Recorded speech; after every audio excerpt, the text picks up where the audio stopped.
پچھلے جمعہ کو ایک خاص موضوع پر بات شروع کی تھی۔ پہلے تو دعا کر لیتا ہوں اللہ تعالیٰ صحیح طرح سے بات کہنے کی، ہم سب کو سننے کی، پھر سمجھنے کی اور پھر عمل کی توفیق عطا فرمائے۔ پچھلے جمعہ ایک بات شروع کی تھی ایک موضوع پر، اسی موضوع سے متعلق آج بھی کچھ باتیں آپ کے سامنے رکھوں گا، اللہ تعالیٰ عمل کی توفیق دے۔ پچھلے جمعہ بات یہ شروع کی تھی کہ جب آپ کے سامنے زندگی گزارنے کا کوئی مقصد ہوتا ہے تو آپ کی جو ترجیحات ہیں، جو پرائیورٹیز ہیں، وہ تبدیل ہو جاتی ہیں۔ آج کل بہت سے لوگوں کو اسلام کی بہت ساری باتوں پر جو اعتراضات ہوتے ہیں، ان اعتراضات کی ایک بہت بڑی وجہ یہ ہوتی ہے کہ انہوں نے اپنے مقصد حیات کو سمجھا ہی نہیں ہوتا، ان کو یہ معلوم ہی نہیں ہوتا کہ اللہ نے ہمیں بنایا کیوں ہے۔ جب یہی نہیں پتا ہوگا کہ اللہ نے بنایا کیوں ہے تو پھر اللہ کی بہت ساری باتیں سمجھ میں نہیں آئیں گی، اور جب اللہ کی باتیں سمجھ میں نہیں آتی تو جو مذہب مخالف لوگ ہیں وہ مذہبی کا انکار کر دیتے ہیں، اور جو مذہب مخالف نہیں ہے بلکہ مذہب کو مانتے تو ہیں تو وہ بجائے مذہب کا انکار کرنے کے علماء کو برا بھلا کہنا شروع کر دیتے ہیں۔ کیوں برا بھلا کہتے ہیں؟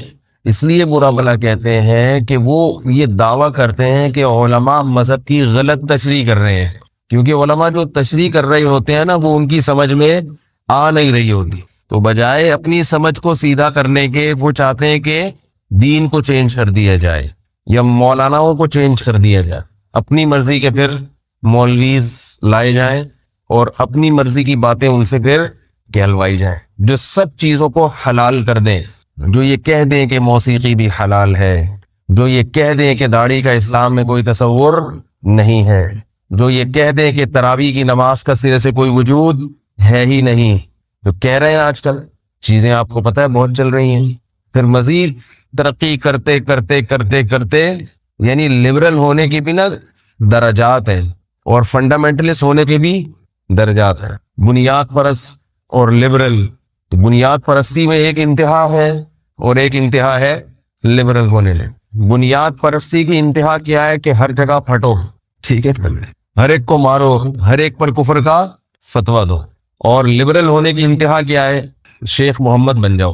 محمد شیخ نام ہے، شیخ محمد نام ہے، ابھی نئے آئے ہیں محمد شیخ محمد، جن کا ایک مولوی صاحب سے یوٹیوب پہ مناظرہ ہے نا، وہ مولوی صاحب بیچارے پریشان بیٹھے ہوئے ہیں، ان کا دعویٰ ہے کہ میں صرف قرآن کو مانتا ہوں باقی کسی چیز کو نہیں مانتا، تو یہ لبرل مسلمان۔ اس سے پھر درجات ہیں، پروفیسر صاحب بھی لبرل ہیں لیکن اتنے زیادہ نہیں، تھوڑا تھوڑا نماز کو بہرحال وہ مانتے ہیں، جنت جہنم کو بھی مانتے ہیں، ختم نبوت کو بھی دبے دبے لفظوں میں اقرار کرتے ہیں، لیکن ساتھ ساتھ یہ بھی کہتے ہیں کہ قادیانیوں کو کافر مت کہو۔ وہ یہ بھی کہتے ہیں کہ آپ صلی اللہ علیہ وسلم آخری نبی ہیں مگر قادیانیوں کو کافر مت کرو۔ تھوڑا سا لبرل پنے کا تڑکا آ رہا ہے کہ یعنی آخری نبی بھی ہیں مگر قادیانیوں کو کافر۔ بھائی جب آخری نبی ہیں تو جو آخری نبی کے بعد کسی کو نبی مانے گا تو وہ تو جھوٹے نبی کو نبی مان رہا ہے، تو وہ کافر کیوں نہیں ہے؟ اس کی دلیل محترم یہ دیتے ہیں کہ ہمیں اللہ نے یہ ٹھیکہ نہیں دیا کہ ہم لوگوں کو کافر اور مسلمان بناتے پھریں، ہمیں اللہ نے یہ ٹھیکہ نہیں دیا۔ یقیناً مجھے اللہ نے یہ ٹھیکہ نہیں دیا کہ میں اپنی مرضی سے کسی کو کافر کہوں اور اپنی مرضی سے کسی کو مسلمان، واقعی نہیں دیا۔ لیکن اللہ اور اس کے رسول نے اگر کسی کو کافر قرار دیا ہے تو پھر ہمیں اس کو کافروں کی فہرست سے نکالنے کا اللہ نے ٹھیکہ، بولو بھائی۔ پھر اگر آپ اس کو کافر نہیں کہہ رہے، اس کا مطلب یہ ہے کہ آپ اسلام کے ٹھیکیدار بن کر اپنی مرضی سے لوگوں کو دائرہ اسلام میں داخل کر رہے ہیں اور اپنی مرضی سے لوگوں کو دائرہ اسلام سے نکال رہے ہیں۔ جیسے اپنی مرضی سے دائرہ اسلام سے نکالنا جائز نہیں ہے تو اپنی مرضی سے کسی کو زبردستی دائرہ اسلام میں داخل ہونے کا فتویٰ دینا بھی جائز نہیں ہے، یہ فیصلہ اللہ نے کر دیا ہے۔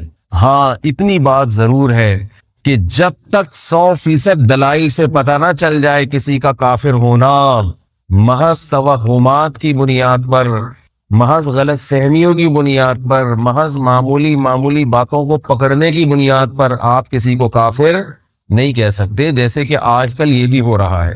ذرا سا لفظ کسی کا پکڑ لیتے ہیں اور گستاخ رسول کا فتویٰ تھوپ دیتے ہیں۔ کسی نے ابھی حضرت مولانا طارق جمیل صاحب کا ایک کلپ بھیجا میرے پاس، انہوں نے اس کلپ میں کچھ اس طرح کے الفاظ کہے کہ قرآن میں گویا ایٹم بم کی طرح ہے، کچھ اس طرح کے الفاظ ان کے فتویٰ لگا دیا کہ یہ قرآن کی کیا کر رہے ہیں، توہین کر رہے ہیں۔ ذرا سی باتوں پہ لوگ پکڑتے ہیں، حالانکہ اس کا توہین سے کوئی تعلق نہیں ہوتا۔ کسی کی بات کو سمجھنے کی کوشش کیا کرو۔ ایک بات کر کے پھر بس میں آگے چلتا ہوں۔ دیکھیے قرآن مجید میں اللہ تعالیٰ کا ارشاد ہے وَلَمَّا ضُرِبَ ابْنُ مَرْيَمَ مَثَلًا وَلَمَّا ضُرِبَ ابْنُ مَرْيَمَ مَثَلًا إِذَا قَوْمُكَ مِنْهُ يَصِدُّونَ۔ قرآن کے الفاظ ہیں، ہوا خوب اچھی طرح سمجھے کہ میں کیا کہہ رہا ہوں۔ قرآن مجید میں جب یہ آیات نازل ہوئیں اِنَّكُمْ وَمَا تَعْبُدُونَ مِن دُونِ اللَّهِ حَصَبُ جَهَنَّمَ، لوگ مجھے کہتے ہیں آپ بیان میں قرآن کا حوالہ کیوں نہیں دیتے ہیں، آیت نمبر کیوں نہیں بتاتے؟ میں پوری آیت پڑھ کے سنا دیتا ہوں، تو اب آیت نمبر کی کیا ضرورت ہے آپ لوگوں کو؟ او بھائی ایک آدمی حوالہ نمبر دے وہ زیادہ بہتر ہے کہ پوری آیت پڑھ کے سنا دے، یہ آیت کا ٹکڑا پڑھ کے سنا دے، کیا خیال ہے؟ تو آم کھانے سے مطلب ہونا چاہیے، پیڑ گننے سے مطلب نہیں ہونا چاہیے۔ تو آپ وہ آیت گوگل پہ لکھیں تو گوگل آپ کو نکال کے دے دے گا وہ آیت۔ تو قرآن کے الفاظ کیا ہیں؟ انکم وما تعبدون من دون اللہ حصب جہنم۔ اللہ نے مشرکین سے کہا کہ تم جن معبودوں کی عبادت کرتے ہو، غیر مسلموں سے اللہ نے کہا کہ تم خود بھی، توجہ ہے نا آپ لوگوں کی، بہت اہم بات عرض کر رہا ہوں آپ کے سامنے، اس کو اچھی طرح پوائنٹ یہ اپنے پلو میں باندھ لیں، اس کے بعد آپ کو ہر جگہ گستاخی نظر نہیں آئے گی، آپ کو لوگوں کو سے اچھا گمان رکھنا انشاءاللہ سیکھ جائیں گے، چاہے وہ کسی بھی مسلک کا ہو، اس میں مسلک کی بات نہیں ہے، کوئی بھی ہو۔ جب یہ اصول آپ کے ذہن میں رہے گا جو قرآن سے ثابت ہے، اور ویسے بھی کامن سینس کی بات بھی ہے، لیکن بعض لوگوں میں سینس ہوتی نہیں ہے، تو ان کو کیسے سمجھائیں؟ تو پھر ان کو قرآن کی جب آیت دے دی جائے نا تو پھر یہ مضبوط دلیل بن جاتی ہے، بشرطے کہ وہ قرآن کو مانتا بھی ہو۔ یہاں تک سمجھ میں آ گئی؟ ٹی وی میں تو نہیں آ رہا میں بھائی؟ آج پنکھوں کا بہت شور ہو رہا ہے جی، اچھا چلیں خیر۔ تو اللہ نے قرآن میں فرمایا کہ تم بھی اور جن معبودوں کی تم عبادت کرتے ہو، جن خداؤں کی تم عبادت کرتے ہو، وہ بھی تمہارے ساتھ جہنم میں جائیں گے، وہ جہنم کا ایندھن ہے۔ سمجھ گئے؟ یہاں تک یہ قرآن نے دعویٰ کیا، فوراً مشرکین نے اعتراض شروع کر دیا، آپ نے تو اے نبی، آپ نے تو اے محمد صلی اللہ علیہ وسلم، آپ نے تو جتنے خدا تھے سب کو جہنمی قرار دے دیا، کیونکہ کافر بعض ایسے خداؤں کو بھی، من گھڑت خداؤں کی بھی عبادت کرتے ہیں جو آپ کی رائے کے مطابق بھی کیا ہے؟ جنتی ہے، جہنمی نہیں ہے۔ جیسے کہ عیسائی حضرت عیسیٰ ابن مریم کی عبادت کرتے ہیں۔ یہاں تک آگے سمجھ، عیسائی کس کی عبادت کرتے ہیں؟ ان کو بھی خدا کہتے ہیں نا، چاہے وہ صاف لفظوں میں نہ بھی کہیں تو عمل ایسے ہی ہے، جیسے گاڈ کا بیٹا کہتے ہیں، کبھی این خدا کہہ دیتے ہیں، بس کبھی کہتے ہیں خدا تین ہے ایک ہے، بہرحال معبود مانتے ہیں، معبود مانتے ہیں۔ جبکہ قرآن کہہ رہا ہے تم بھی اور جن کی تم عبادت کرتے ہو وہ بھی کہاں جائیں گے؟ جہنم میں۔ جبکہ عیسیٰ علیہ السلام تو جہنم میں نہیں جائیں گے، یہ تو خود قرآن کہہ رہا ہے۔ تو قرآن میں اچھا انہوں نے پروپیگنڈا کرنا شروع کر دی، آیت پکڑ لی اور کیا کرنا شروع کر دیا؟ پروپیگنڈا۔ قرآن میں جو اس کا جواب نازل ہوا وَلَمَّا ضُرِبَ ابْنُ مَرْيَمَ مَثَلًا، اللہ فرماتے جب ابن مریم کو بطور مثال کے بیان کیا گیا، اِذَا قَوْمُكَ مِنْهُ يَصِدُّونَ، قوم کیا کرنے لگی؟ جھگڑنے لگی۔ اور فرمایا کہ مَا ضَرَبُوهُ لَكَ إِلَّا جَدَلًا، یہ لوگ جو عیسیٰ کی مثال دے رہے ہیں اور اعتراض کھڑا کر رہے ہیں، ان کا مقصد کوئی علمی اشکال نہیں ہے سوائے بحث مباحثے کی، پروپیگنڈا کرنے کی اور فتنہ پھیلانے کی ان کی کوئی نیت نہیں ہے۔ کیا مطلب؟ یہاں یہ مثال منطبق نہیں بیٹھتی، کیوں؟ ان ہوا عبد الا انعمناه علیہ، اس لیے کہ عیسیٰ ابن مریم اللہ کے وہ بندے ہیں جن پر اللہ کا انعام ہوا ہے، اور یہ بات یقینی معلوم ہے کہ جو انعام یافتہ لوگ ہوتے ہیں وہ جہنم میں نہیں جاتے، وہ تو خود بخود خارج ہے، ان کا جنتی ہونا اتنا یقینی ہے کہ ان کو الگ سے مستثنی کرنے کی اور اس مثال سے خارج کرنے کی ضرورت تھی ہی نہیں۔ کیا مطلب کہ جب اللہ نے یہ کہا کہ تم بھی اور تمہارے معبود بھی جہنم میں جاؤ گے، تو اس معبود سے وہ معبود خود بخود خارج ہے جن کا جنتی ہونا یقینی ہے. ان کو الگ سے بیان کر کے خارج کرنے کی ضرورت بولتے کیوں نہیں یار نہیں ہے. یہ تو کامن سینس کی بات ہے کہ وہ خود بخود اس میں داخل نہیں ہے. اس میں وہ معبود ہے، وہ خود ساختہ معبود جن کا جنتی ہونا یقینی نہیں ہے. لیکن انہوں نے کیا کیا؟ قرآن کے ظاہری الفاظ کو پکڑا. مشرکین نے ظاہری الفاظ کو پکڑ کے فٹ کرنا شروع کر دیا اور پروپیگنڈا کرنا شروع کر دیا. تو اللہ نے پھر حضرت عیسیٰ کے فضائل بیان کیے. فرمایا وہ تو سیدھے راستے پر ہے، وہ تو علامات قیامات میں سے، قیامت کی علامات میں سے ہے. قیامت کی علامت میں بھی سیدھی حضرت عیسیٰ کی حیات اور ان کا قرب قیامت میں نزول ثابت ہوتا ہے. وَإِنَّهُ لَعِلْمٌ لِلسَّاعَةِ، فرمایا وہ قیامت کا ایک بہت بڑا علم ہے. اللہ نے کسی نبی کو قیامت کا علم نہیں قرار دیا، حضرت عیسیٰ کو قرار دیا. اس سے بھی صاف پتہ چلتا ہے کہ عیسیٰ ابن مریم نے قرب قیامت میں نازل ہونا ہے. نازل ہوں گے تو لوگوں کو یقین آ جائے گا کہ قیامت کیا ہو رہی ہے، قریب آ گئی ہے. تو میں یہ کر رہا تھا کہ کسی کے الفاظ کے ظاہر کو پکڑ لینا اور اس سے فتنہ کھڑا کر دینا، یہ کن لوگوں کا کام ہے؟ فتنہ پرستوں کا کام ہے. پھر وہ علماء سے کہتے ہیں اس کی وضاحت کرو، پھر وہ وضاحت کریں گے تو اس وضاحت کی بیان میں سے کچھ پکڑ لیں گے، پھر اس وضاحت کی وضاحت، پھر اس وضاحت کی وضاحت، تو عجیب سا ملغوبہ بن جائے گا. تو خود بخود ہی یہ کام کیوں نہیں کر لیتے کہ جو شخص بیٹھا ہے لوگوں کے سامنے دین کی بات کر رہا ہے اس کے بارے میں اچھا گمان رکھ لو کہ وہ غیر مسلم نہیں ہے، وہ گستاخ رسول نہیں ہے. وہ کیوں گستاخی کرے گا؟ وہ قرآن کا منکر نہیں ہے. جب وہ کوئی بات کرے جس کے دو مطلب نکلتے ہو تو خود بخود اس کو اچھے مطلب پر معمول کرنا ہماری بولتے کیوں نہیں ذمہ داری. بات آ گئی سمجھ میں یا نہیں ہے میرا خیال؟ تو اب جو یہ یوٹیوب پہ آتا ہے نا کہ فلاں نے یہ بیان دیا، تو اس طرح یہ تحریروں میں بھی ہے. تحریروں میں بھی اگر کوئی ایسا پہلو نکل رہا ہے گستاخی کا، لیکن اس کا ایک اچھا پہلو بھی نکل رہا ہے، تو شریعت کیا کہتی ہے؟ اس کو گستاخی پر محمول کرنے کے بجائے صحیح معامل تلاش کیا جائے، اچھا معامل تلاش کیا جائے گا، اس کا اچھے یعنی لفظوں میں یاد کیا جائے گا اس کو.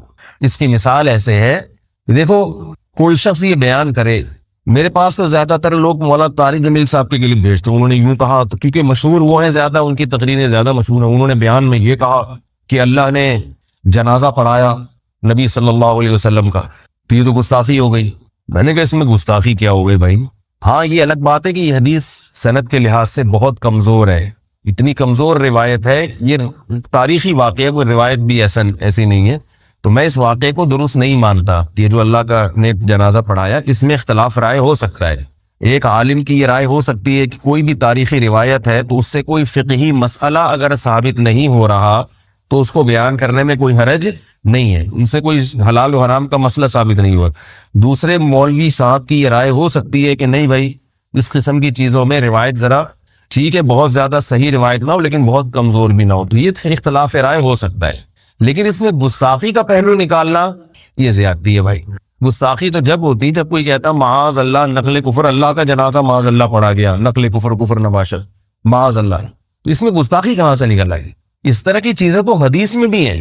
رسول اللہ صلی اللہ علیہ وسلم نے ارشاد فرمایا کہ جب کوئی بندہ کثرت سے نوافل پڑھتا ہے، نفلی عبادت کرتا ہے، صحیح حدیث ہے، تو اللہ تعالیٰ اس کے ہاتھ بن جاتے ہیں جس سے وہ پکڑتا ہے، اللہ اس کی آنکھیں بن جاتے ہیں جن سے وہ دیکھتا ہے، اللہ اس کے کان بن جاتے ہیں جن سے وہ بولتے کیوں نہیں سنتا ہے. اب اگر ہمارے زمانے میں کوئی مولوی صاحب ممبر پہ بیٹھ کے یہ مثال دے دیں کہ تم کثرت سے عبادت کرو گے تو اللہ تمہارے ہاتھ بن جائے گا، تم کثرت سے عبادت کرو گے تو اللہ تمہاری آنکھیں بن جائے گا، کم از کم 1,85,00,000 کلپ اس کے خلاف مارکیٹ میں آئیں گے کہ گستاخ ہے، یہ اللہ کو کبھی کہہ رہے ہاتھ بن جاتا ہے، کہ اللہ کو کبھی کہہ رہے آنکھیں بن جاتا ہے، اور آنکھیں بھی اس کی بن رہا ہے، اس سامنے والے کی، جس سامنے کوئی بھی ہو سکتا ہے. یہ دور چل رہا ہے، سمجھ لیں یہ فتنے کا دور ہے. عمل زیرو مگر باتوں کو ایسا پکڑتے ہیں. تو یاد رکھو یہ لوگ دین کی خدمت نہیں کر رہے، لوگوں کو دین سے دور کر رہے ہیں. تبھی لبرل طبقہ دین سے اور دور ہو رہا ہے، علماء سے اور دور ہو رہا ہے. بھائی ان کا تو کچھ پتہ نہیں کب کون سی بات پکڑ لیں. اسی طرح یہ چپل پہ معاذ اللہ کبھی آ رہا ہے اللہ کا نام لکھا ہوا ہے، ایسی کبھی تصویر کبھی آ رہا ہے کہ وہ کیوں چپل پہ اللہ کا نام لکھے گا کوئی اللہ کے بندو؟ ذرا سی بھی کوئی دائیں بائیں لکیریں گھوم رہی ہوتی ہے نا یوں کر کے، اس کو بنا دیتے ہیں کہ چپل پہ کیا لکھا ہوا ہے، فلاں کمپنی نے چپل پہ اللہ کو، لہٰذا فلاں کمپنی کا بائیکاٹ کرو۔ کمپنیوں کا بائیکاٹ تو نہیں ہوگا، اس سے لوگ بالآخر آہستہ آہستہ علماء سے دور ہونا شروع ہو جائیں گے کہ یار ان مولویوں کو کوئی پتہ نہیں ہے کب کس چیز کو پکڑ لے۔ ایسے لوگ اسلام دشمن بھی ہو سکتے ہیں۔ اسی طرح یہ بھی میسج بہت چلتے ہیں، فلاں امریکہ کے فلاں شہر میں ایک فلم بنائی گئی ہے جس میں فلانی بزرگ کا مذاق اڑایا گیا، جس میں نبی کا مذاق اڑایا گیا۔ لوگ بغیر تصدیق کے ایسی چیزوں کو واٹس ایپ پہ آگے بھیج دیتے ہیں۔ تو بہت احتیاط کرنی چاہیے کسی پہ گستاخی کا فتویٰ لگانے سے پہلے، کسی کو دائرہ اسلام سے باہر نکالنے سے پہلے، اور کسی کو منکر رسول یا نبی صلی اللہ علیہ وسلم کی نبوت کا منکر بنانے سے پہلے، کسی کو جہنمی قرار دینے سے پہلے بہت زیادہ احتیاط کی ضرورت۔ حتی الامکان اس کی بات کا اچھا معامل تلاش کرو۔ بھئی یہ مثالیں ہیں، یہ جو نبی نے فرمایا کہ جب کوئی بندہ کثرت سے عبادت کرتا ہے تو اللہ اس کے ہاتھ بن جاتے ہیں جن سے وہ پکڑتا ہے، اللہ اس کی آنکھیں بن جاتی ہیں جن سے وہ دیکھتا ہے۔ اس کا صحیح مطلب بھی تو ہو سکتا ہے، اور صحیح مطلب ہے کیا مطلب؟ اس کا کوئی کام اللہ کی مرضی کے خلاف نہیں ہو۔ اب وہ اللہ سے پوچھ کے اپنے ہاتھ کو استعمال کرے گا، وہ اس نے اپنا ہاتھ اللہ کے ہاتھ میں دے دیا کہ اللہ میرا اختیار ختم اپنے ہاتھوں پہ، میرا اختیار ختم اپنی آنکھوں پہ، اب جس چیز کو تو کہے گا دیکھوں وہ میں دیکھوں گا، وہ میں تیری آنکھوں سے دیکھوں گا۔ لیکن اگر پکڑنا چاہو تو اسی پہ کہ اللہ کی آنکھ، اللہ کو یہ کیوں کہہ دیا کہ اس کی آنکھ بھی ہوتی ہے بھائی، اللہ کو یہ کیوں کہہ دیا کہ اس کے ہاتھ بھی ہوتے ہیں؟ کیا خیال ہے؟ وہ مشہور واقعہ ہے نا، تاریخی کتابوں میں ایک واقعہ لکھا ہے، کوئی اس کی سند نہیں ہے پہلے بتا دوں، لیکن ایک واقعہ ہے، صحیح بھی ہو سکتا ہے اور غلط بھی، مگر اس واقعے سے جو مضمون ثابت ہو رہا ہے وہ مضمون صحیح ہے، اس لیے میں وہ واقعہ بیان کر دیتا ہوں۔ بھئی چلو اس سے سبق جو مل رہا ہے وہ سبق بہرحال صحیح مل رہا ہے، وہ قرآن و سنت سے ثابت ہے۔ تو ایک واقعہ لکھا ہے کتابوں میں کہ حضرت موسیٰ علیہ السلام نے ایک شخص کو دیکھا، وہ شخص کہہ رہا ہے کہ اے اللہ اگر تو میرے سامنے ہوتا، اللہ سے محبت کا اظہار کر رہا ہے ان لفظوں میں، اے اللہ اگر تو میرے سامنے ہوتا تو میں تیرے بالوں میں کنگھی کر دوں۔ بیچارہ سیدھا سادہ تھا، شکر ہے ہمارے زمانے میں نہیں تھا، ورنہ فوراً تھا ہو جاتا ہوں، اگر ہوتا بھی تو اب تک تھا ہو چکا ہوتا، تھوڑی دیر کے لیے ہوتا اس کے بعد ہم یہ کہہ رہے تھے کہ وہ تھا، اب نہیں، کسی نے اس کو مار دیا ہوتا اور قوم کا ہیرو بن کے اپنے آپ کو شمار کیا ہوتا کہ میں نبی کا سچا عاشق، کوئی بھی ڈیلیٹ کر دیتا اس۔ میں یہ نہیں کہہ رہا گستاخوں کے خلاف آپ کیس نہ کریں، لیکن گستاخی واضح لفظوں میں ہو، کسی کی بات کو بیٹھ کے بال کی کھال اتار کے اس کو ادھر ادھر لے جانا، اس کو گستاخی پر معمول کرنا، یہ قرآن کی مخالفت ہے۔ قرآن میں آتا ہے کہ یا ایھا الذین آمنوا اجتنبوا کثیرا من الظن، اے ایمان والو بدگمانی سے بچو، بدگمانی سے بچو، اچھا معامل تلاش کرو، اچھے رخ پر لے کر جاؤ اس کو۔ یہ یا رسول اللہ مدد پر ایک بات کرنی ہے، میرے کلپ اس کو بھی لوگوں نے کاٹ چھاٹ کے نا وہ غلط اس پہ لے کے گئے، یا رسول اللہ والی کلپ وہ سے بھی بات کروں گا میں۔ تو وہ کہنے لگا کہ اے اللہ اگر تو میرے سامنے ہوتا تو میں تیرے بال بناتا۔ اس بیچارے کو نہیں پتا، جتنی اس کی عقل تھی اسی حساب سے وہ محبت کا اظہار ہے۔ میں کھانا کھلاتا اس کو، میں اللہ تجھے کھانا کھلاتا، تیری ساری ضرورتیں پوری کرتا ہے۔ تو کہتے ہیں حضرت موسیٰ علیہ السلام کو غصہ آیا، جلالی تھے، ٹھیک ٹھاک طریقے سے ڈانٹ لگا دی اس کو۔ تو اللہ تعالیٰ نے حضرت موسیٰ علیہ السلام سے فرمایا، جس کو مولانا رومی نے ان اشعار میں پیش کیا ہے، تو برائے وصل کردن آمدی، تو برائے وصل کردن آمدی، نے برائے فصل کردن آمدی۔ اے موسیٰ تو لوگوں کو اللہ سے جوڑنے کے لیے آیا ہے، اللہ سے توڑنے کے لیے نہیں آیا۔ اس کی بیچارے کی مینٹل اپروچ اتنی ہے، اس کی سمجھ میں دیکھو، ہمیں جو قرآن و حدیث نے اللہ کی جو ذات کے لحاظ سے جو باتیں کی ہیں نا، ایک تو اللہ کے وہ اوصاف ہیں، اللہ طاقتور ہے، اللہ علم والا ہے، اللہ قدرت والا ہے، یہ تو سب کی سمجھ میں آتی ہے، لیکن ہمارے ذہن سے قریب کرنے کے لیے، ہمیں اللہ کی ذات سمجھانے کے لیے قرآن میں اللہ کے لیے کچھ ایسے الفاظ استعمال ہوئے جو متشابہات میں سے ہیں، جن کی پوری کیفیات ہم نہیں سمجھتے۔ تو ہمیں یعنی ایک چیز ہماری فہم کے قریب کرنے کے لیے، جیسے حدیث میں آتا ہے قیامت کے دن اللہ روٹی پکائیں گے، اتنی بڑی روٹی ہوگی رحمان کے ہاتھوں سے پکے گی۔ صحابہ ان چیزوں کی گہرائی میں نہیں جاتے تھے کہ یا رسول اللہ، اللہ کے ہاتھ کیسے ہیں اور روٹی کیسے پکائے گا؟ ایک بات سمجھا دی, ہمیں بتا دیا بھائی اللہ اپنے بندوں سے محبت کا اس طریقے سے اظہار کرے گا. قرآن میں آدم علیہ السلام کے بارے میں اللہ نے فرمایا کہ اے فرشتوں, اے جن, تو نے اس کو سجدہ کیوں نہیں کیا, لما خلقت بیدی, جس آدم کو میں نے اپنے دونوں ہاتھوں سے بنایا ہے, اپنے دونوں ہاتھوں سے بنایا ہے. جب آپ دونوں ہاتھوں سے کوئی چیز بناتے ہیں, دیکھو جو چیزیں کمپنی سے بن کے آتی ہیں وہ الگ چیز ہوتی ہے, اور ایک آپ کی اپنے ہاتھ کی بنائی گی. آپ اگر کوئی کارپیٹ بنائیں, اپنے ہاتھ سے سلائی کڑھائی کریں, کوئی سویٹر بنائیں اپنے ہاتھ سے, خواتین ہوتی ہیں نا سویٹر بناتی ہیں اپنے ہاتھ سے, بیٹے کو دے دیا, بیٹا یہ میرا ہاتھ کا بنا ہوا ہے, یہ میرے ابا کی جو فیکٹری تھی نا, جو کمپنی, اس میں نہیں بنایا میں نے, یہ ٹیلر سے نہیں بنوایا ہے. تو وہ ہاتھ کی بنی ہوئی چیز ٹیڑھی ویڑھی کیوں نہیں ہو, اس کی انسان قدر کرتا ہے کہ فلاں نے یہ اپنے ہاتھوں سے بنایا ہے. تو اللہ نے آدم علیہ السلام کی ویلیو کو بیان کرنے کے لیے, سب چیزیں اللہ نہیں بنائی ہیں, لیکن آدم علیہ السلام کے بارے میں اللہ نے جنات سے, جن سے کیا کہا, شیطان سے, کہ ایسی ذات کو تو نے سجدہ کیوں نہیں کیا جس کو میں نے اپنے, اور ہاتھوں بھی نہیں فرمایا, جس کو میں نے اپنے دونوں ہاتھوں سے بنایا ہے. اب فتنہ پرست آدمی کیا کرے گا, اللہ کے دونوں ہاتھ, اب اس کا مطلب تلاش کرو, اس پہ شروحات لکھو, اس پہ یوٹیوب پہ کلپ بناؤ, اور عقل مند کیا کہے گا, بھائی اللہ ہی مراد جانتا ہے, جو مقصد ہے وہ تو سمجھ میں آ رہا ہے نا. مقصد کیا ہے بھائی, اللہ آدم علیہ السلام کی ویلیو بیان کر رہے ہیں, مجھے اس سے الگ سے محبت ہے, بہت محبت سے بنایا ہے, اس سے زیادہ وہ آگے اس مسئلے میں بولو بھائی نہیں جائے گا. اسی طرح بادشاہ لوگ جو ہیں, وہ جب بھی حکومت کی بات ڈور سنبھالتے ہیں تو کہا جاتا ہے کہ بادشاہ نے تخت سنبھال لیا, بادشاہ نے کیا کر لیا, تخت سنبھال لیا. عرش کہتے ہیں عربی میں بادشاہ کے تخت کو, عرش پر مستوی ہو گیا, حکومت کی لگام اپنے ہاتھ میں لے لی ہے, اور بادشاہ کی کرسی بھی ہوتی ہے بڑی عالیشان. تو اللہ نے ہمیں سمجھانے کے لیے ہماری زبان میں ایک بات چیت کی ہے, ہمیں سمجھانے کے لیے, جیسے اللہ نے ہمیں سمجھانے کے لیے کہا کہ میں نے آدم کو اپنے دونوں ہاتھوں سے بنایا. اللہ نے ہمیں سمجھانے کے لیے کہا کہ اللہ تعالیٰ اس پوری کائنات پر محیط ہے, عرش پر ہے, اور عرش پر اس کی کرسی ہے, اور وہاں پر اللہ جلوہ افروز ہے. اب آگے اس کی باریکیوں میں جانا, جیسے کہ آج کل یوٹیوب پہ دو دھڑے چل رہے ہیں, دونوں انتہا پہ پہنچے ہوئے ہیں. ایک کہہ رہا ہے کہ اللہ کو کوئی عرش پر مان لے اس سے مکان لازم آتا ہے, تو یوں کہہ دیا گویا اللہ کسی جہت کے ساتھ خاص ہے, تو وہ بھی گمراہ.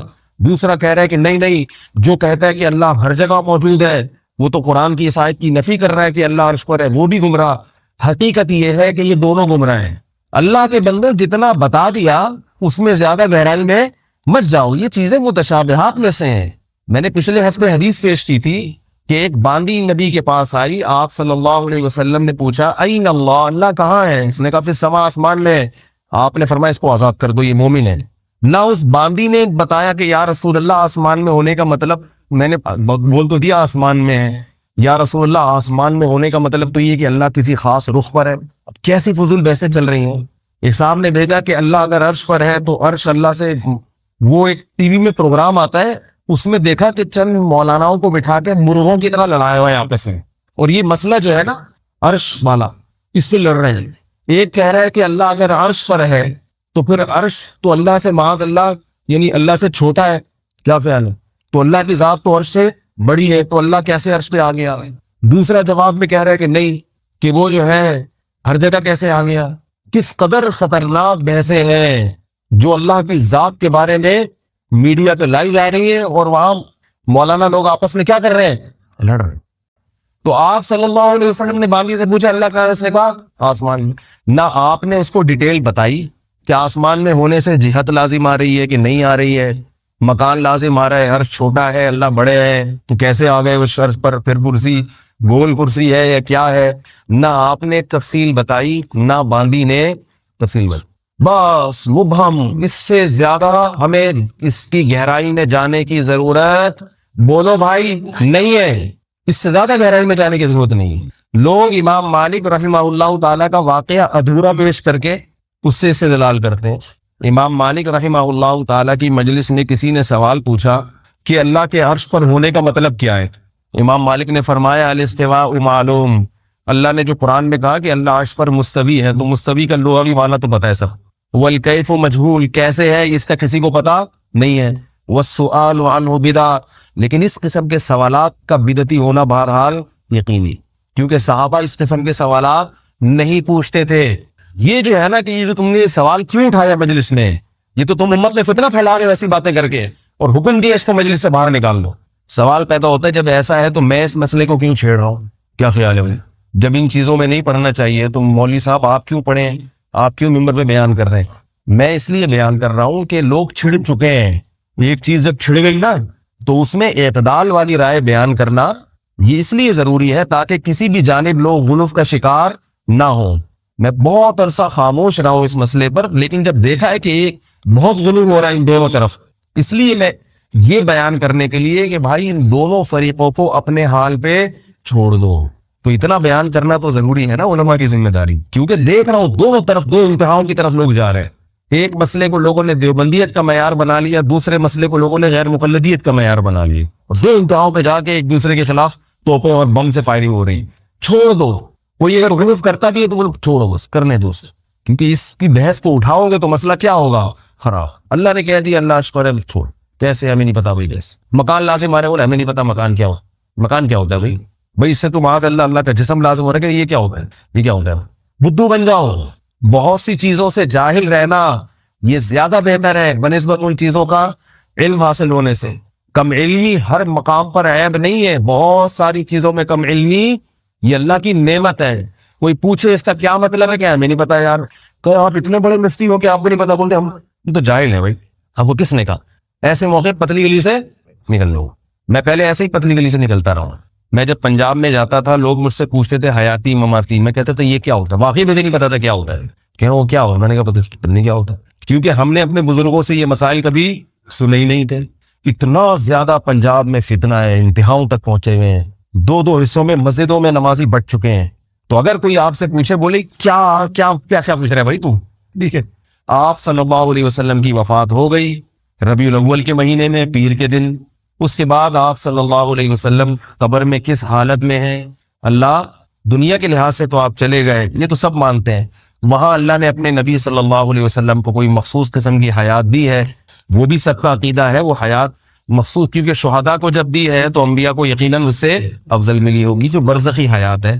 بس اس سے آگے کوئی کہتا ہے نہیں وہ یوں ہے تو وہ یوں ہے، بولے وہ آگے مجھے نہیں پتا ہے، مجھے تو یہ بتا. اس سے پوچھو اس طرح کی بحث ہے، مجھے تو یہ بتا رشتہ نہیں مل رہا. کوئی کمارا یہ پوچھتے کہ یار رشتہ نہیں مل رہا، کوئی اچھا سا رشتہ بتا دے یار. چھوڑ یار اس رشتہ نہیں مل رہا، کیا بتا دے اچھا سا. بے روزگار ہے تو کہ یار کہیں سے جاب دلا دے یار. کیا خیال ہے؟ تو ہر چیز میں نہ الجھو ورنہ گمراہی کی طرف نکل جاؤ. اور اگر کوئی عالم کر رہا ہے اس کو بھی چھوڑ دو اپنے حال. بھائی حضرت جی ہوں گے دامت برکاتہم بہت پہنچے ہوئے ہیں، ان کا یہی خیال ہوگا. وہ حضرت جی جب آپ کو بتائے نا یہ مسئلہ تو بولے حضرت جی ٹھیک ہے آپ بہت اچھے ہیں لیکن مجھے کوئی اچھا سا رشتہ بتا دیں، اچھی نہیں مل رہی، جاب نہیں مل رہی، کوئی وظیفہ بتا دیں، دعا کر دیں. یہ پوچھا کرو. جو پریکٹیکل لائف سے جن چیزوں کا تعلق ہے ان چیزوں میں پڑھا ہے. باقی چیزیں علماء کے لیے چھوڑ دو کہ وہ خود الجھیں خود کریں. ہر چیز عوام کے جاننے کی نہیں ہوتی اور ہر چیز میں عوام کو پڑھنا مناسب بھی نہیں. سمجھ رہے ہو بات؟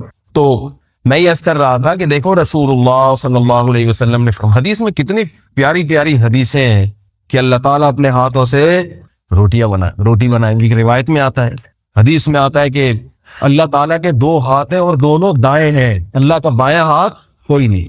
کیا مطلب؟ دائیں ہاتھ میں برکت ہوتی ہے تو اللہ کے دونوں ہاتھ دائیں ہیں. اب طبیعت میں اگر فتنہ نہیں ہے تو یہ حدیث سن کے بڑا مزہ آئے گا، اور اگر طبیعت میں فتنہ ہے شیطان تو یہ بیٹھا رہے گا یار اس کا کیا مطلب ہے دو ہاتھ کیا بھائی، اور وہ بھی سیدھے. یار ایک طرف یہ والا جب سیدھا ہو گیا تو یہ والا سیدھا کیسے ہو گیا؟ بیٹھے رہو پاگل ہو جاؤ، تھوڑے دن میں ڈپریشن کی گولیاں کھاؤ. اور اس طرح کی بہت ساری روایت حدیث میں آتا ہے کہ اللہ تعالیٰ رات کے آخری حصے میں آسمان دنیا پر آ جاتے ہیں اور کہتے ہیں حل من مستغفر اغفر لہ، کوئی ہے مجھ سے گناہوں کی مغفرت طلب کرنے والا، کوئی ہے جس نے دن میں گناہ کیا ہو اور اب رات کے آخری حصے میں مجھ سے معافی مانگ رہا ہو تو میں اس کے قریب آ گیا ہوں. میں پہلے عرش پر تھا، اب میں کہاں آ گیا ہوں؟ عرش سے نیچے آ گیا ہوں تاکہ اپنے بندوں کی آواز کو سنوں. سمجھدار لوگ اس حدیث کو غنیمت سمجھتے ہیں کہ ہمارا رب پہلے بھی ہم سے قریب تھا اور اس وقت میں اور زیادہ قریب ہو گیا. تو عقل مند لوگ اس وقت کو غنیمت جان کے رب کے سامنے کھڑے ہو جاتے ہیں. اور احمق اور بیوقوف یوٹیوب پہ سرچ کرتا ہے کہ اس حدیث کا بولو بھائی مطلب کیا ہے. غیر مقلد پہلے حدیث کیا کہتے ہیں اس حدیث کی تشریح میں, اور دیوبندی کیا کہتے ہیں, اور بریلویوں کا کیا کانسیپٹ ہے, اور پھر الجھتا رہتا ہے. نہیں یاری میرا حل. اب لوگ اس سے ہیں بھئی اللہ جب آسمان دنیا پر آتے ہیں تو عرش پر کیا ہوتا ہے, جب اللہ ہر جگہ موجود ہیں تو پھر وہاں کیوں آتے ہیں, تو اس کا یہ جواب ہے پھر اللہ عرش پر ہے. تو پاگل وہ اس کو تہجد کی توفیق بولو بھائی نہیں بھائی چھوڑو, اللہ کی ذات کی گہرائی ہے. ہمیں تو جو بتایا جو بھی ہوتا ہے وہ اللہ بہتر جانتا ہے. ہمیں تو یہ بتایا کہ ہمارا رب ہم سے رات کے آخری حصے میں قریب ہو جاتا ہے. پھر الٹے الٹے اعتراضات, کبھی رات کا آخری حصہ تو دنیا میں ہر جگہ چل رہا ہوتا ہے, تو اللہ امریکہ میں بھی رات کے آخری حصے میں آئے ہوئے ہوتے ہیں, تو پھر جاپان میں تو نہیں ہوتے. تو یہ ان لوگوں کا کام ہے جو فارغ لوگ ہیں اور جن عملی زندگی سے بولو بھائی دور ہیں. ہمیں بتا دیا گیا اللہ کی ذات ہے, اس کی گہرائیوں کو ہم نہیں جانتے. ہاں کوئی غفار بھائی کے بارے میں کہتا کہ وہ رات کے آخری حصے میں امریکہ میں بھی ہوں گے اور جاپان میں بھی ہوں گے, تو یقیناً آپ یوٹیوب پہ سرچ کرتے غفار بھائی کا کہ بھئی یہ انسان ہے یا جن ہے کیا ہے. یہ وسیم بھائی ہے, کوئی آپ سے کہے کہ میں نے وسیم بھائی کو اتنے بج کے اتنے منٹ پر امریکہ میں بھی دیکھا ہے, اور اتنے بج کے اتنے منٹ پر میں نے ان کو جاپان میں بھی دیکھا ہے, تو آپ وسیم بھائی کا بھی لیبارٹری ٹیسٹ کروائیں اور جس نے دیکھا ہے اس کا بھی لیبارٹری ٹیسٹ کروائیں. کیا خیال ہے کہ یہ دونوں جنات ہیں یا انسان ہیں؟ تو انسانوں کے بارے میں تو ہم اشکالات کریں گے, اللہ کی ذات عقل سے بالا کریں. تو اس لیے میں آپ سے یہ عرض کر رہا ہوں کہ ان چیزوں کی گہرائی میں بولو بھائی مت جاؤ. جیسے بتا دیا بس ظاہر پر ایمان لاؤ, کیفیات اللہ پہ چھوڑ. تو اب دیکھنا فتوے آئیں گے, ابھی دیکھنا واٹس ایپ پہ میرے خلاف فتوے آئیں گے, وہ فلاں ادارے سے فتویٰ لکھا جو یہ نہیں مانتا وہ اہل سنت سے خارج ہے. تو وہ فتویٰ آپ مجھے بھیجنے کی چندہ ضرورت نہیں ہے, مجھے پتا ہے فتوے بھی آ رہے ہیں مارکیٹ میں, اور جو فتویٰ دے رہے ہیں میں ان کو بھی غلط نہیں کہتا. یہ سیاسی بیان نہیں ہے میرا, میں کہتا ہوں ان کی سمجھ میں یہ آ رہا ہوگا تو بھائی یہ کر لیں. کیا خیال ہے؟ ہر آدمی کو کی مینٹل اپروچ بھی ایک جیسی نہیں ہوتی, ہر آدمی کی معلومات بھی ایک جیسی نہیں ہوتی. اور یاد رکھو کہ جب بھی کسی بیان پر کوئی اعتراض کیا کرے نا, تو اعتراض والا اسٹائل نہیں ہونا چاہیے, اشکال والا اسٹائل ہونا چاہیے. سامنے والے کو بالکل مکھنچو نہ سمجھیں. اب میں نے پچھلے بیان میں ایک بات کہی تھی کہ سیب چھیل کے کھانا چاہیے, کہی تھی نا, آپ کے فائدے کی ایک بات کہی تھی کہ بھئی سیب کا جو چھلکا ہے وہ آسانی سے ہضم, اگرچہ اس میں وائٹامن زیادہ ہیں, مگر میں نے کہا اس وائٹامن کا کرنا کیا ہے, تو آپ کے جزء بدن ہی نہ بنے, ورنہ آئرن تو لوہے میں سب سے زیادہ ہے. تو کیلے صبح پانی کے ساتھ کھا لیا کرو. یہ ایک مثال سے سمجھایا تھا میں نے. اس پہ کسی صاحب نے طنز کیے کہ ڈاکٹر زیادہ جانتا ہے یا آپ زیادہ جانتے ہو. آپ خود تو کہتے ہو کہ جو جس فیلڈ میں ماہر ہے ان سے پوچھو. کیا خیال ہے؟ تو ڈاکٹر تو کہتے ہیں کہ چھلکے سمیت کھایا کرو, اور پھر انہوں نے حوالہ دیا کہ میں نے اپنے محلے کے ڈاکٹر سے پوچھا, انہوں نے کہا کہ انہوں نے ایک تو پہلے تو علماء کو برا بلا کہا, علماء سے مراد میں کہ خام خام غلط معلومات لوگوں کو دے رہے ہیں, اور پھر کہا کہ چھلکے سمیت کھاؤ. سمجھ رہے؟ پھر کہا کہ یہ مولوی کیا کر رہے ہیں, غلط باتیں لوگوں کو بتا رہے ہیں. تو وہ صاحب مجھے کہنے لگے کہ آپ کا علم زیادہ ہے یا ڈاکٹروں کا, تو آپ نے یہ کیوں کہا کہ ڈاکٹر جو کہتے ہیں چھلکے سمیت کھاؤ تو نہیں چھلکے کھاؤ. تو 2-3 باتیں آپ کے سامنے عرض کرتا ہوں.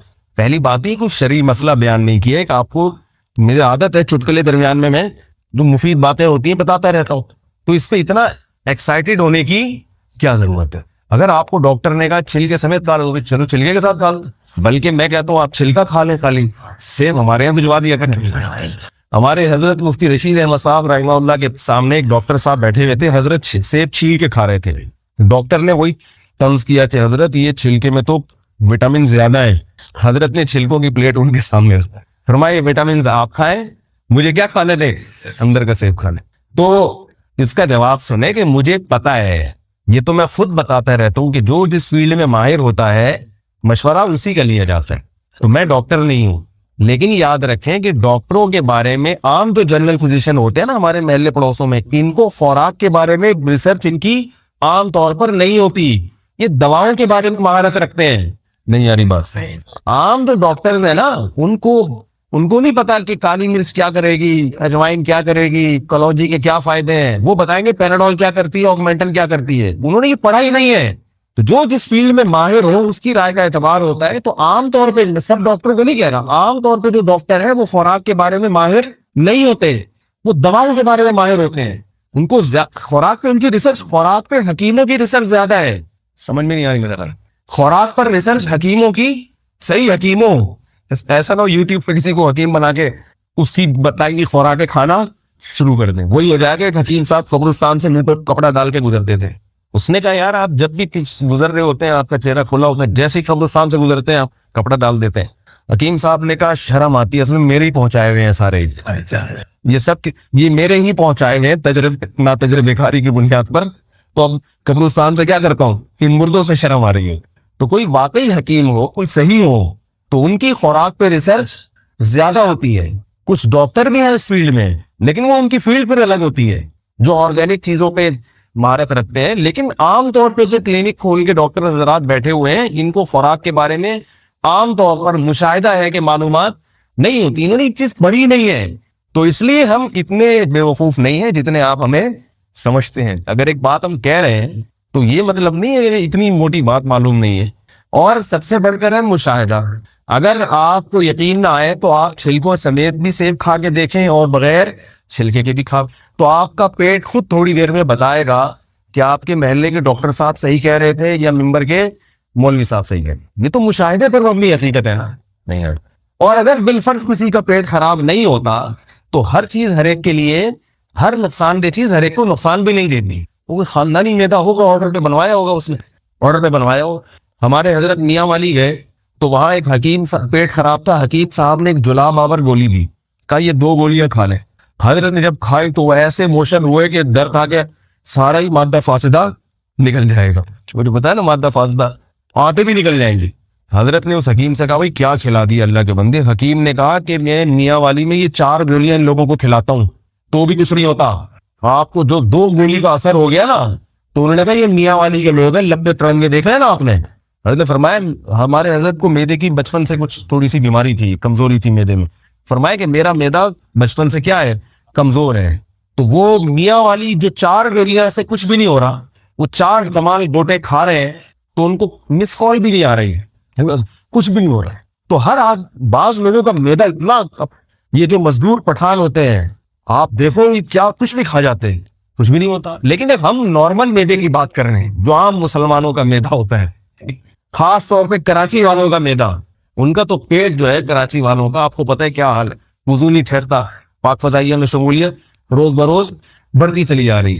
تو ایک نارمل آدمی کے لیے چھلکا اتار کے کھانا زیادہ فائدہ مند ہے. تھوڑا آئرن ملے گا مگر وہ جزو بدن بن جائے گا. زیادہ کے چکر میں کیا ہوگا کہ وہ پرانا والا بھی ہضم نہیں ہوگا، بلکہ اس سے بھی زیادہ کہ جس کا میدا اور بھی زیادہ کمزور ہے تو پھر اس کو حکیم یہ مشورہ دیتے ہیں کہ سیب چبا کے کھائیں اور بھوسا اس کا پھینک دیں. بعض لوگوں کا میدا سیب بالکل بھی ہضم نہیں کرتا کیونکہ بہت زیادہ کمزور ہوتا ہے، ان کے میدے میں خوراک ٹھہرتی نہیں ہے. تو ان کو چھلکا تو دور کی بات، ان کو پھر یہ کہا جاتا ہے کہ چھلکا کیا، یہ جو سیب کا گودا ہے یہ بھی نہ کھائیں کیونکہ یہ بھی بھاری ہوتا ہے. تو اس کا طریقہ کیا ہے کہ جوس بنا کے پیئے؟ نہ نہ نہ، پھلوں کے جوس نہیں بلکہ پھل کھانا چاہیے. تو اس کا طریقہ یہ ہے کہ پھل چبائیں، سیب خوب چبا کے اس کا رس چوس لے جیسے گندھیری کھائی جاتی ہے، اور اس کا بھوسا پھینک لے. تو اس سے آئرن بھرپور طریقے سے ملے گا. لیکن میدے پر بوجھ بھائی نارمل آدمی کھائے، ایک بہت زیادہ جس کا میدا کمزور ہے اس کی بات کر رہا ہوں. تو ابھی میں آپ کو بتا دوں کہ ڈاکٹروں کی خوراک پہ ریسرچ عام طور پہ جو ڈاکٹر ہیں ان کی نہیں ہوتی. مجھے 2 سال پہلے تھوڑے پنسیاں دانے نکل آئے میرے جسم پہ، میں بڑا پریشان تھا. اینٹی بایوٹک کھانا شروع کی. ویسے میں اینٹی بایوٹک کھاتا نہیں ہوں لیکن تنگ آ گیا تھا تو مجبور ہو کے کھانا شروع کی تو فائدہ نہیں ہو رہا. میں جامع رشید گیا، وہاں ایک نیم حکیم، زیادہ بڑے حکیم بھی نہیں ہے وہ، جو خطرہ جان جن کے بارے میں کہا جاتا ہے.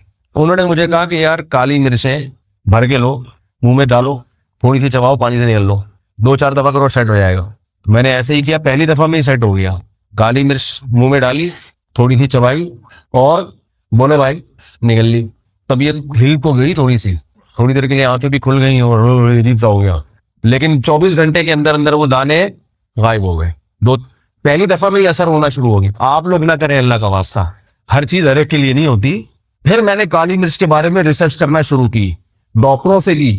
ایک ڈاکٹر ہے جو خوراک کے بڑے ماہر، میں نے کہا حکیم صاحب نے بتایا کہ بھئی یہ دانے وانے کوڑے پنسیاں نکلی ہو، کالی مرچ کو ایسے پانی سے پھانک لو. تو انہوں نے پھر بتایا کہ کالی مرچ میں وٹامن سی بہت زیادہ ہوتا ہے. پھر ایک اچھے حکیم سے بھی رابطہ کر کے ان سے پوچھا کہ یہ کالی مرچ، انہوں نے بتایا کہ کالی مرچ وغیرہ وغیرہ وغیرہ. یہ بھی ہماری کوئی ہیلتھ کا چینل نہیں ہے تو پتا چلا کہ واقعی یہ کیا کرتی ہے، جسم میں جتنے بھی فاسد چیزیں ہیں یہ آپ کی باہر جسم سے باہر نکال. پھر انہوں نے بتایا کہ جتنے بھی یہ جو اچھے حکیم لوگ ہوتے ہیں نا، یہ کچن سے باہر نہیں جانے دیتے. آپ کے کچن میں ہر چیز موجود ہے، جو عام طور پہ جو بیماریاں ہو رہی ہیں ان سے علاج کی ہر چیز موجود ہے. ابھی پرسوں جامعۃ الرشید میں ایک ڈاکٹر صاحب تھے، انہوں نے ایک ہیلتھ کے حوالے سے لیکچر دیا، اس میں انہوں نے بڑی زبردست بات کہی. انہوں نے کہا یہ پین کلر آپ لوگ کھا رہے ہیں تو خود تھوڑی سا سوچو کہ جب پیراڈول ایجاد نہیں ہوئی تھی اس وقت لوگ درد ختم کرنے کے لیے کیا کھاتے تھے؟ اس وقت تو اللہ نے کوئی چیز پیدا کی ہوگی نا، ورنہ کیا درد سے تڑپتے رہتے تھے. ظاہر ہے اس میں یہی ہلدی دودھ میں ڈال کے، گرم دودھ میں ڈال کے ہلدی پی، یہ کر لیا. تو ایلوپیتھک دواؤں کی طرف